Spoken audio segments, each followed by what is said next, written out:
when I came to Jenkins, I brought it in. It's a 24/7 mentality. And legitimately, that means if a kid calls me at 3 o'clock in the morning, says, Coach, I want to work on hand fighting, I've made that commitment to that kid that we're going to get up and do hand fighting at 3 o'clock in the morning, right? Or if you're trying to cut weight, we're gonna help you with that. We'll go down to the park and we'll run and help you cut weight at 4 in the morning. We have that mentality and we have that rule in place. Full time coach means that even whenever you are not on a wrestling mat that day, you are still focused on wrestling. Run it, baby. Ricky Cheese, baby.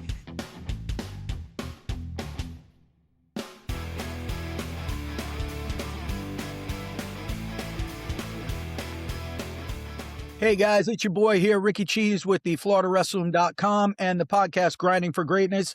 Got a special guest here. Got my boy, Coach Anthony Cerullo from George Jenkins High School. Anthony, thank you for coming out on a Sunday and coming on the show. I appreciate that. Man, thanks for having me. Absolutely. We're going to jump right into it. For those that don't know Anthony, he was a coach at Tenoroc. He built a decent program over there. Then he went over to George Jenkins. But how did you get started into wrestling, Coach? Did you wrestle or were you always just a coach?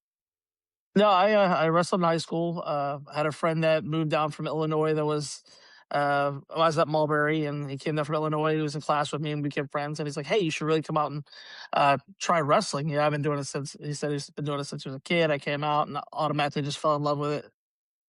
So after high school, was that it, or did you wrestle on in college?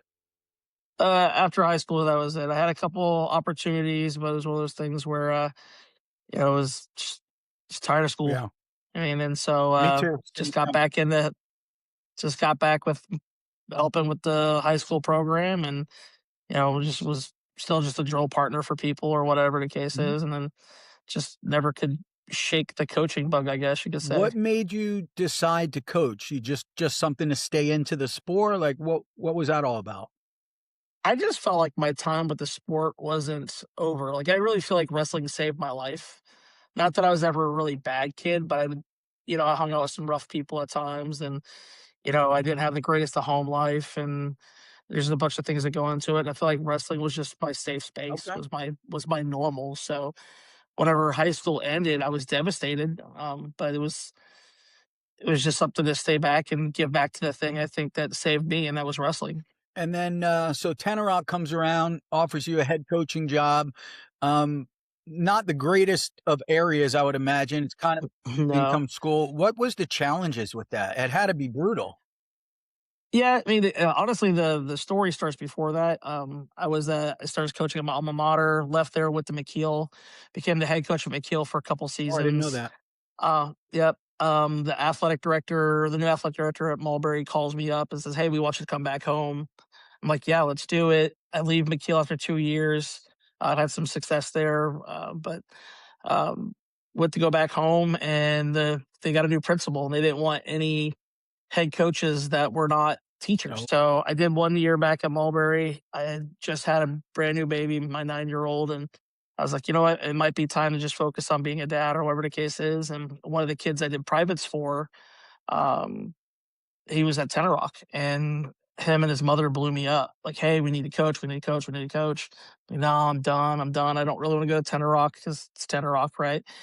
And they're like, hey, just talk with our new AD and our principal. I was like, okay, I'll just talk with them. So I sat down and I talked with them and had a great conversation. And I'm a SAP, right? So at the end of the day, like if you're a senior and you don't have a head coach and I'm available, like I can't let you have your senior year go down the drain. So that basically that kid kind of tapped into my heart a little bit. So I took over the program. I didn't know how long it was going to last. I was there for 6 years. It was awesome. I mean, I don't. It is a hard area to coach in. I think it's 98% impoverished. Wow. From what I understand, is the statistic. Um, you there's not a lot of money there. You got to raise every penny you get. The school doesn't really have a lot of money. They get money from the county, but I mean, let's face it, football's king in Florida. So, if they get any money, it's going to football. How do you convince a kid like that comes from the hood, that comes from low income, that comes from a broken family? How do you convince a kid like that to, hey, come on out to wrestling? How does that work? So I think there's a couple things. When you're at a poor school and they play sports, let's say they play football, right? I think football, when they got their new uniforms 3 years ago, played with the same football with the same uniforms for 7 seasons. Wow. Because I coached football there a little bit too, and I mean, you're missing numbers galore. Like, a kid who wears white on one week and wears purple the next week doesn't have the same number because you just don't have it. Oh man.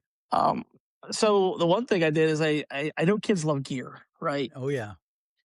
And so I went and I bought, I think, 400 T-shirts that just said Tenoroc Wrestling on, just white T-shirts with black and purple lettering, and Out of your own pocket. out of my own pocket, yeah. And I just handed out shirt. I see a kid in the hallway that looks like he might be a wrestler, right? Or, hey, here's a shirt. All the administration had shirts. As we went throughout the years, if we had coaches polos, the administration got coaches polos. If we got pullovers, they got pullovers, whatever. And so I would just hand shirts out to kids, and I would talk to them like, "Hey, have you ever thought about wrestling?" And you get to the same things like, "Oh, I'm gonna fight someone." I'm like, "You're not gonna Yeah. fight anybody once you come and try wrestling." Like, if you want legalized brutality at the high school level, I mean, wrestling is your Yeah. spot. If you have anger management issues, or you have mommy issues or daddy issues, or you have just issues in general, wrestling's your spot.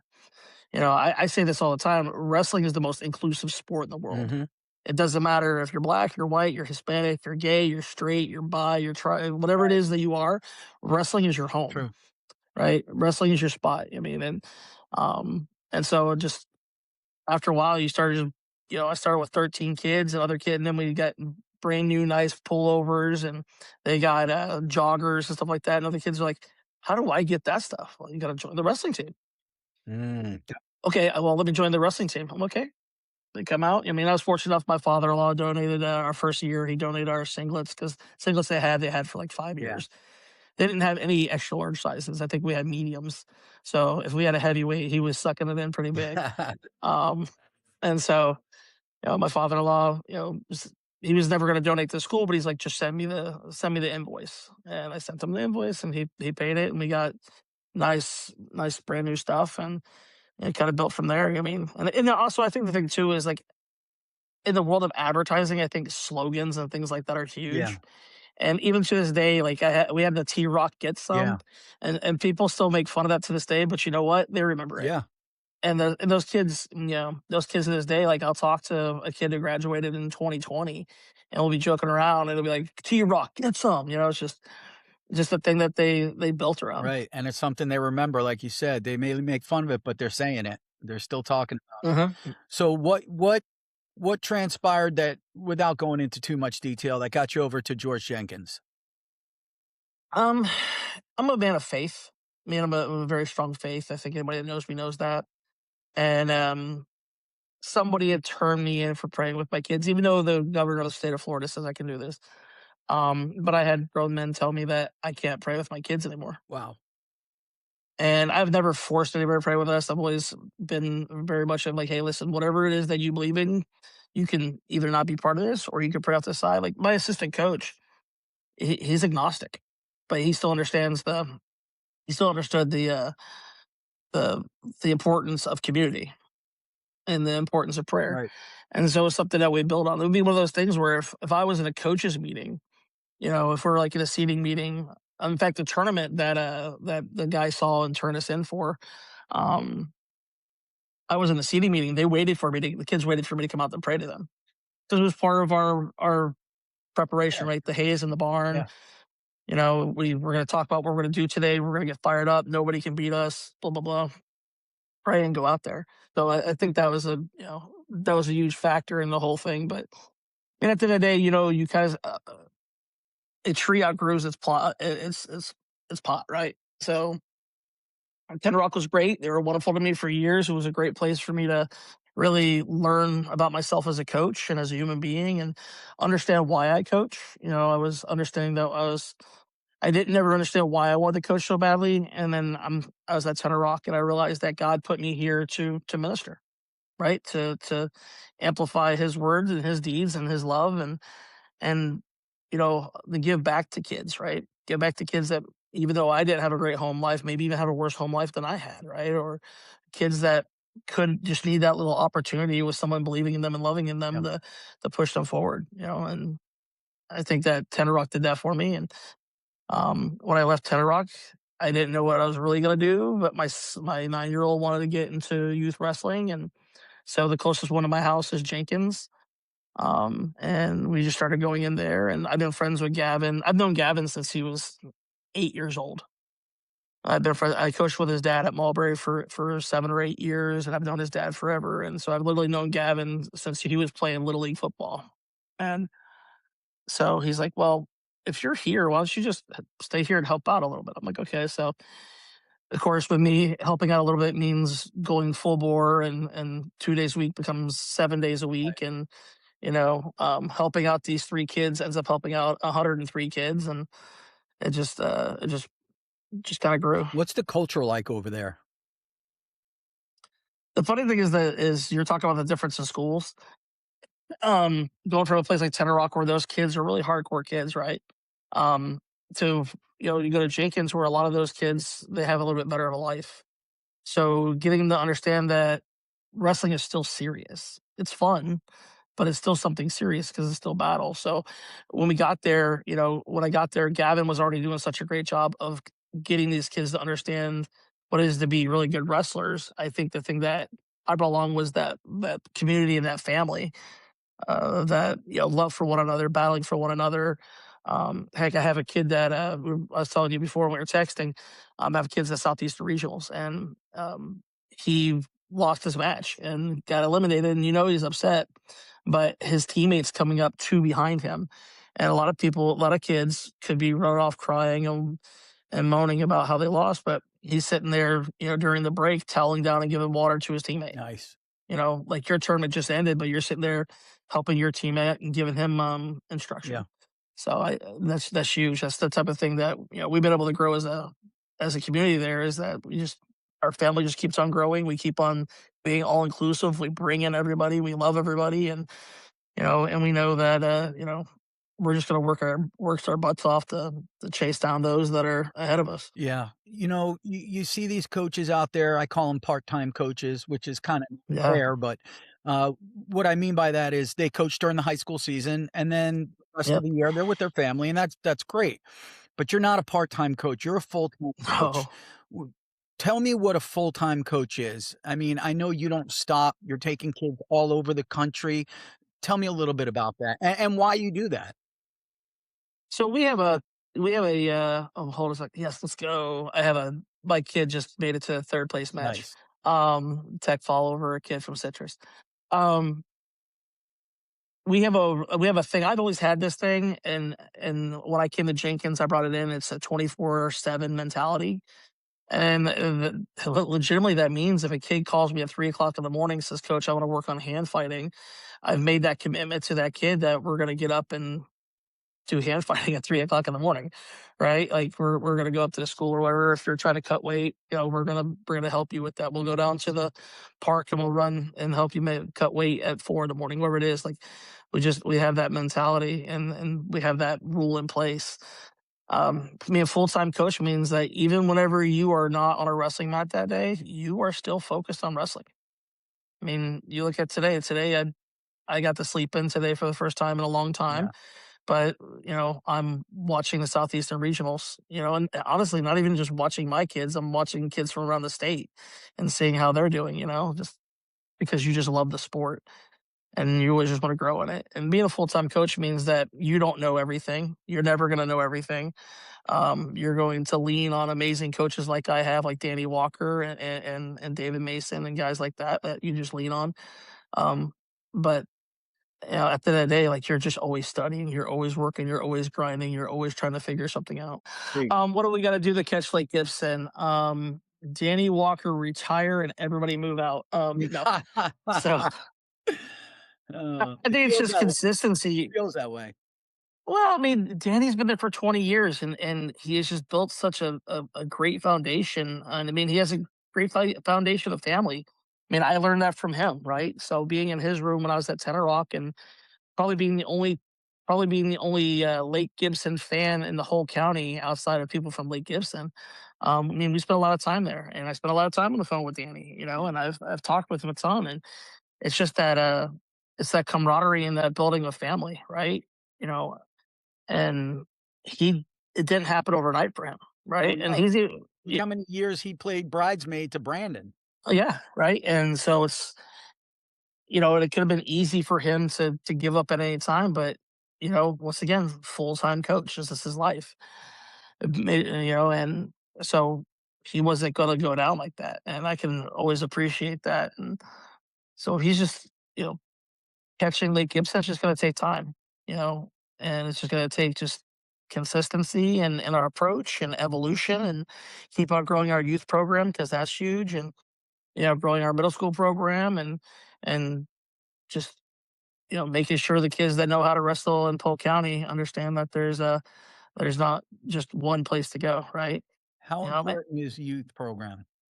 Oh, it's everything. I mean, it's we see a light at the end of the tunnel just in general, not just Lake Gibson. Because at the end of the day, we love Lake Gibson.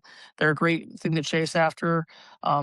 We all have a great camaraderie with them. I got to coach with Coach Isaac Crowell at Fargo last year. RJ Phelan's dad's always really awesome. Knowing him, he's probably at Southeastern Regionals cheering on our guys right now.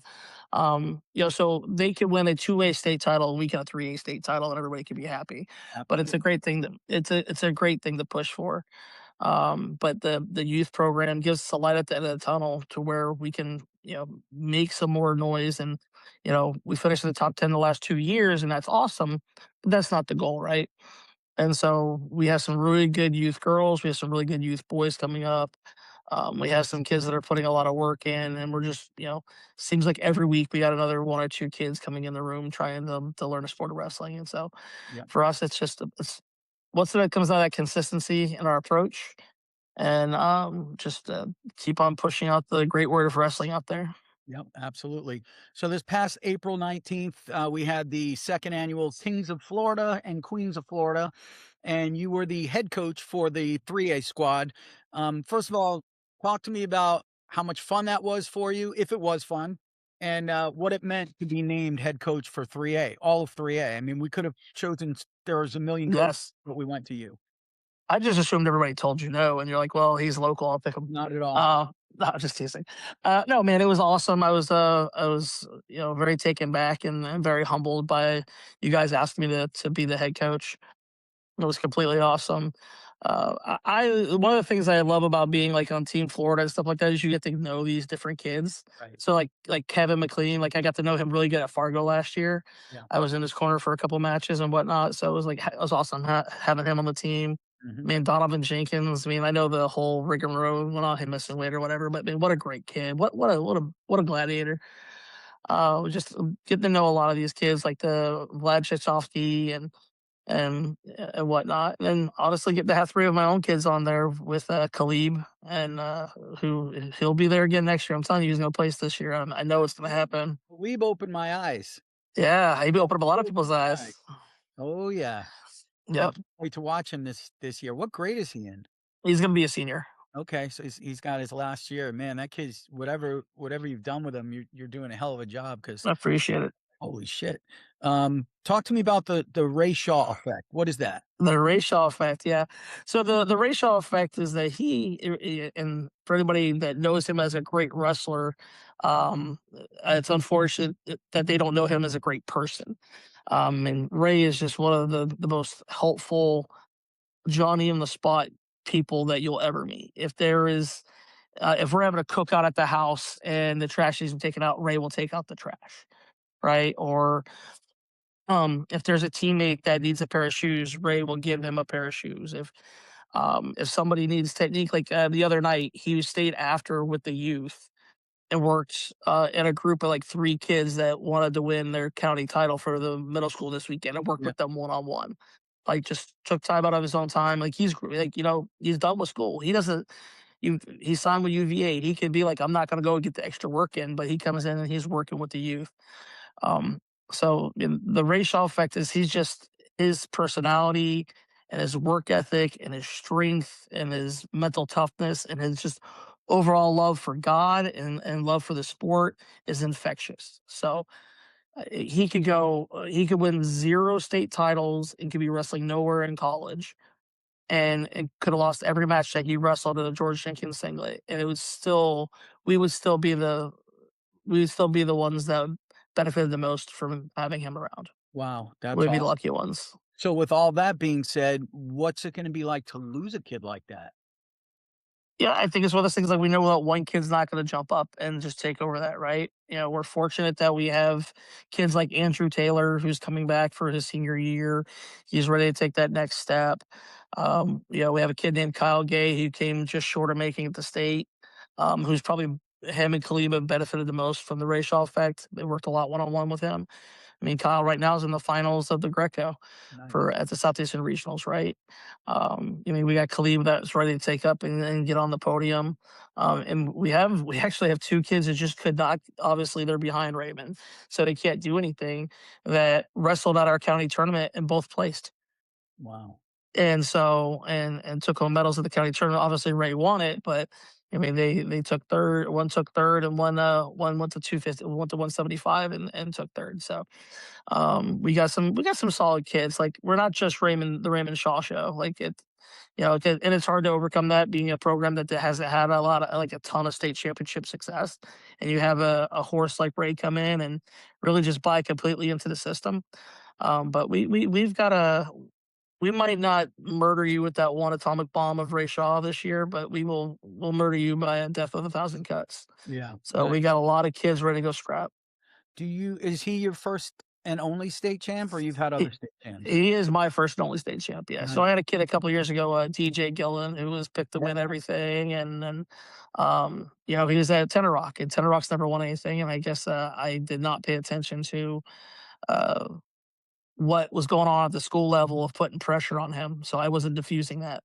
Now I learned with Ray that this time that part of your job is to diffuse a lot of that. And so, but mm, we're ready for the next person to step up and make that mark. And we got some kids that could do it. We have some kids that are really tough that are on the team now. We have some middle schoolers that are going to be just absolutely filthy in the next couple of years. I nice. mean, like I got a sixth grade girl that might be a four timer. Wow. I mean, she's pretty solid, Wow, when does she start high school? in 3 years. Okay. So, I mean, she's a sixth grader. She just won the county middle school championship, season. She went like 20-0 and won It's most outstanding not wrestler. Phelan's little sister, is it? No, no, no, no. That girl's It, tough. Vanna Phelan? yeah, I think she's in the fifth grade, so she'll be up there next year. Okay. She's gonna be good. I mean, I saw her at what is it? Um, up in the grappler, beating high school girls when you're in the fifth grade. Unreal. That's yeah, and not even weighing 100 pounds. I think she weighed like Another Jackie Bazakis coming up. yeah, right. Exactly. So I see you wearing a Florida, national team shirt. Did Yep, you coach Team Florida last year? I did. I was fortunate enough to do the junior duels last year, Okay. and then get on a Fargo team as well, and then coach there. Same this year? Are you're gonna coach again in Fargo? So I'm gonna do junior duels. I plan on doing Fargo right now. We'll see. I do have a senior level athlete who is doing Pan Ams and Worlds. I'm not a school teacher. I work for a company called Lake Energy, selling energy drinks. Um, so I got to manage my time off wisely. So, Oh, I see. but yeah, I Gotta be still a challenge, man. It's gotta be a challenge. it very much is. I mean, and you would think after 20 years of doing it, I'd have it down pat, but I really don't. So for a guy that may see this show that's thinking about maybe coaching wrestling, what are the main characteristics that you feel goes into being a good wrestling coach? The ability to shut your mouth and listen. I've had a lot of young coaches to come through. I mean, uh, I've been fortunate enough to put myself around some people while they're talking and saying some great things. Like there's certain people when they're talking, I'm just gonna shut up and listen to them talk. Right? Guys like Mike Palazzo when he's talking about wrestling, there's no reason for you to say anything. Right? Just right. Guys like Connor Beebe. If you're around Connor Beebe and he's talking wrestling, then you know what? Just keep your ears open and get your phone out and take some notes. You're gonna learn something. Um, you know, um, so I would say definitely if you get around people that know more than you, which should be everybody at that stage, be quiet and listen. Don't be afraid to ask questions of people that have been really, really good. Last year, the biggest thing I got from Fargo is I got to hang around with some really high level guys. especially guys like Steve Mocco. I mean, it's Mm. great to ask questions of a legend like that. I got to go to a conference a couple years ago where Barry Davis was there, and I got to ask some questions off of him. Yeah. You know, Palazzo brings in so many great high level coaches at his stuff, and I mean, I'll bring my kids and I'll sit there and I'll ask questions too. Because you never know what you're going to learn, right? And so I think the biggest thing for a young coach that you're super full of piss and vinegar and you think you're going to go take on the world. There's guys that have been ruling this world way before you, and not that you can't catch them, but you can't do it if you think you know everything. Yeah. I mean, you, Yeah. As a coach, let me ask you this for you personally. How often have you had to play dad, mom, guidance counselor, psychologist? How often does that come into play being a wrestling coach? that's everything. I mean, I have done everything from teach a kid how to tie his tie, from going on homecoming to teaching him how to ask a girl out that he really likes and didn't want to do with the new Instagram way Wow. or whatever it is.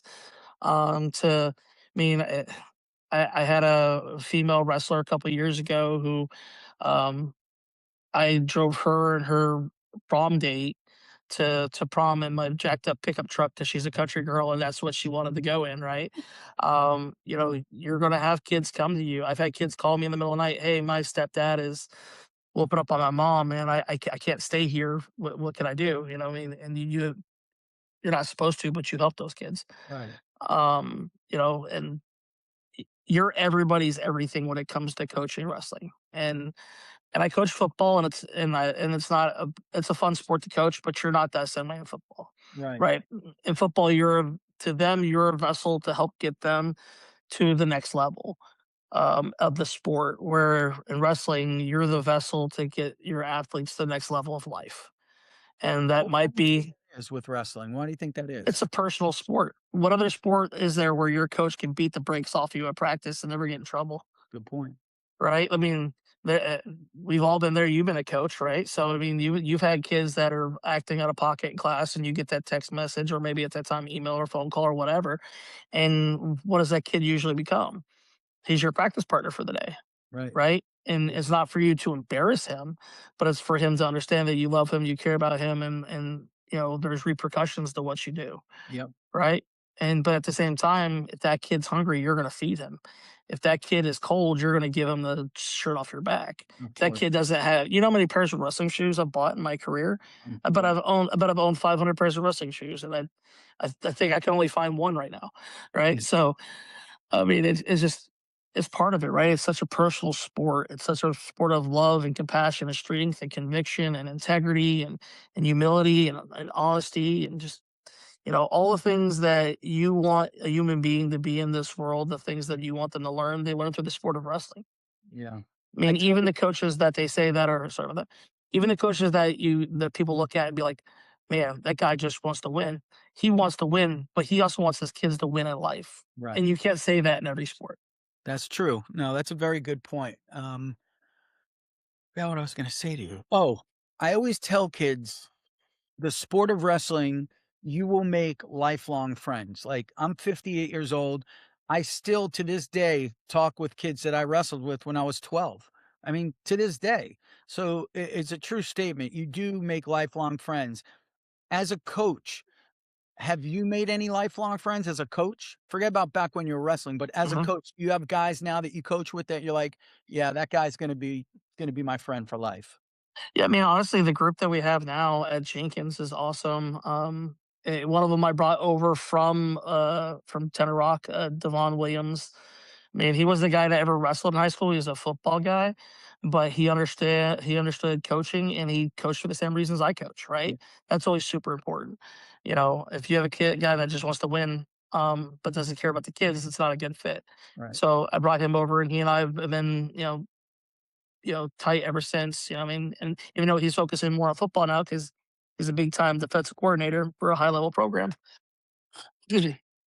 Um, he and I still talk every morning, right? One of the guys that coach with us now, we were friends in high school, right? It was super excited to get him to come and coach for us to coach together. And Jason Hinton. I mean, like I said, I've known Gavin since he was 8 years old. I mean, and I met him through his dad, who I've been friends with his dad for 20 plus years.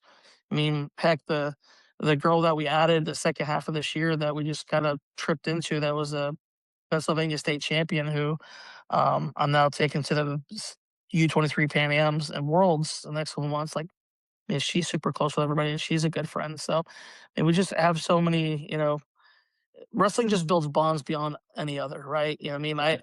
I feel like I could call Danny Walker at any time in 20 years from now, and he'll answer the phone. Or, Right. David Mason's somebody I've gotten super close with over the last 2 years. It's been pretty awesome. And I mean, there's just so many people. I mean, Anthony Calzandia is a guy I met last year, and like I love Yeah. that dude. From Jensen Uh, Beach. Jetson Beach, man. You'll never find anybody better than that. It's a sponsor of the website. He is. He is. He's also posting about my Lake Energy Nice. on his Well, website. let's So give a little plug. Talk to me. yeah.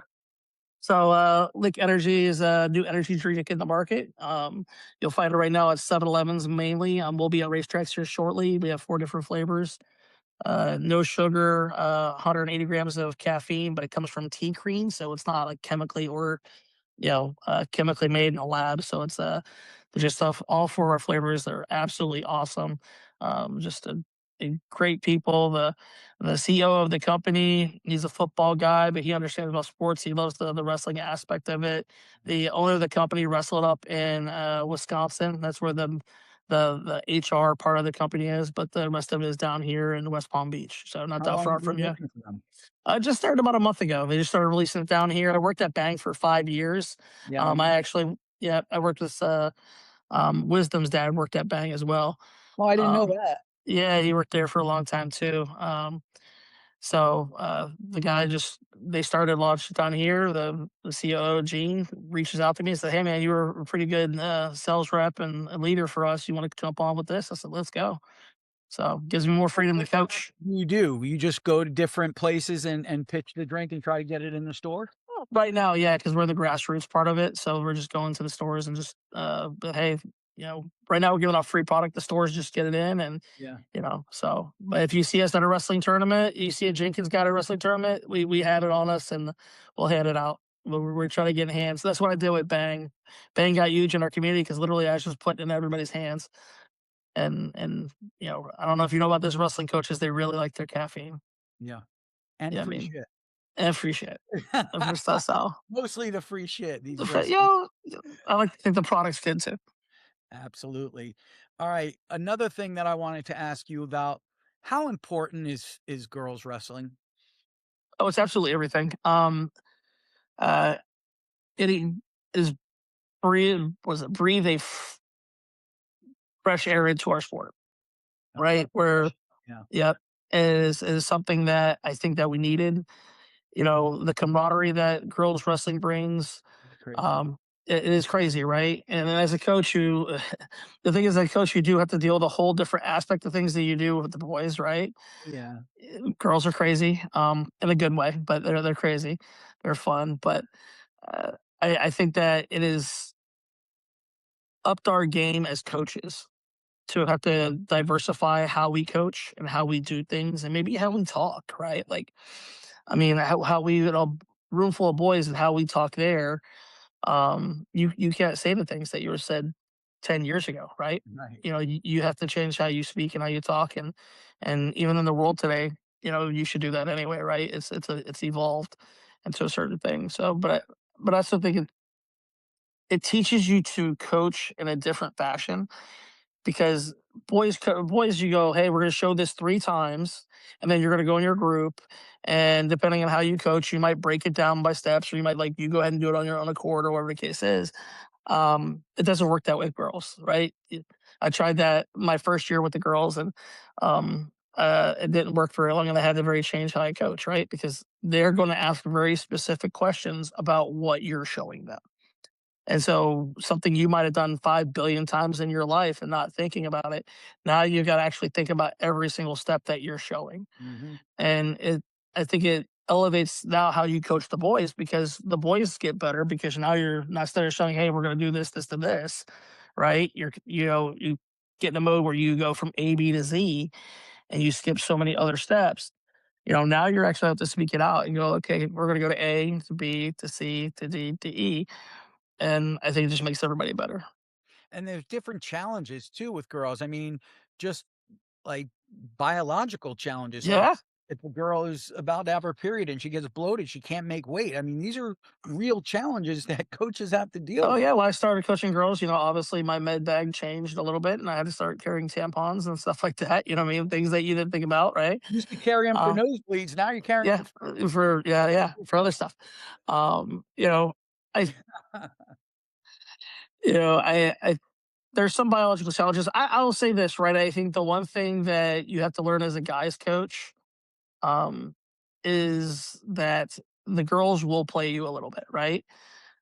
Because you've never had a period. I've never had a period, right? Right. So we both have been married and whatnot, and we know what entails that, but we've never had that. Exactly. So we'll have girls like, oh, I'm on my period, and then because wrestling practice is tough, and you know, but the thing is, like, if you let them go too far with it for too long, then you're doing a detriment to them. And we have a saying at Jenkins that there's 15 people in the bracket, and there's 16 people in the bracket, and there's 15 other people that don't give a damn. That's a good point too. And so it's like, okay, well, on match day, if you have your period, what are you gonna do? Are you gonna not wrestle? Right. You know?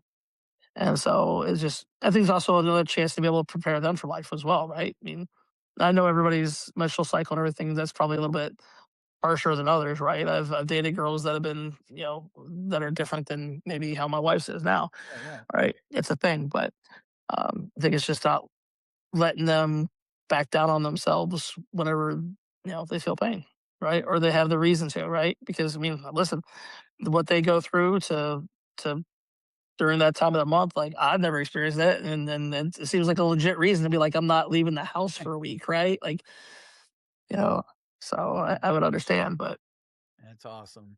All right, my man. I'm going to let you go so you can enjoy the rest of your Sunday with your family. I'm going to go try and enjoy mine with my family.